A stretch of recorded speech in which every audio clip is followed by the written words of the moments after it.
Have you ever wondered how far someone might go to seize power, even if it means battling their own flesh and blood?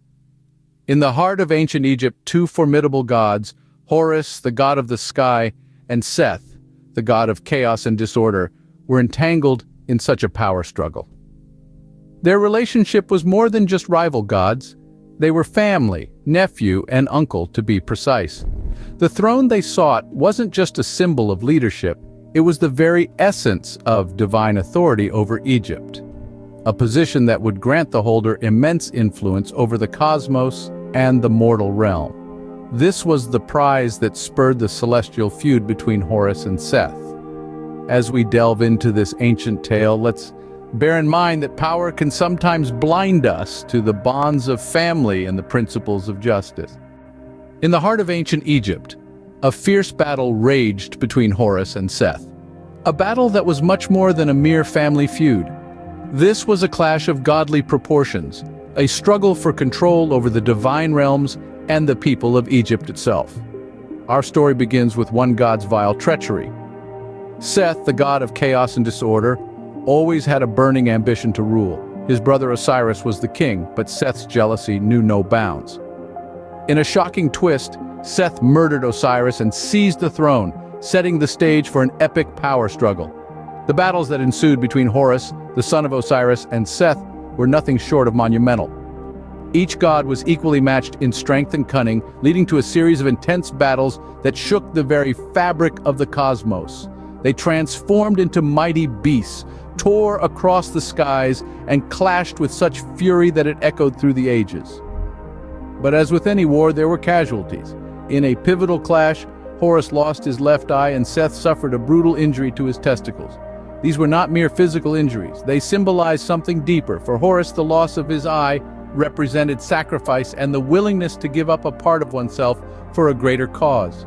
For Seth, his injuries signified the loss of power and virility, a direct blow to his pride and ambition.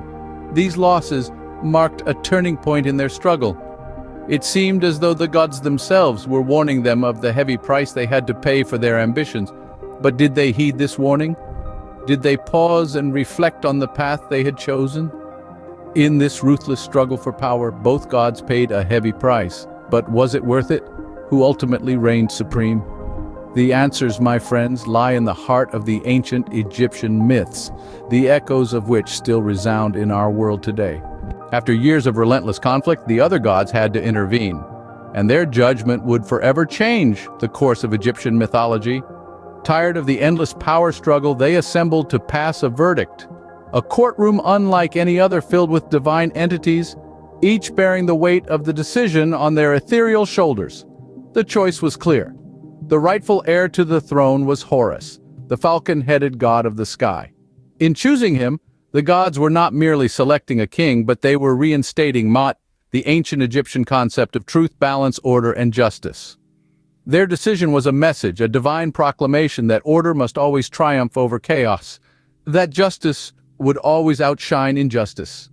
In the end, it was Horus, the god of the sky, who ascended the throne, marking a new era of order after a prolonged period of chaos. As we step away from this ancient battlefield, what are the lessons that the myth of Horus and Seth imparts to us today? Our journey into the heart of Egyptian mythology has led us through a power struggle of divine proportions. We've followed Horus and Seth, gods etched in timeless tales, as they grappled for supremacy. We've witnessed the sacrifices made, the lines blurred between right and wrong, and ultimately the triumph of order over chaos. This epic saga is more than a thrilling narrative. It's a mirror reflecting themes of power, justice, and the destructive force of ambition. It teaches us that power in itself is not the ultimate goal.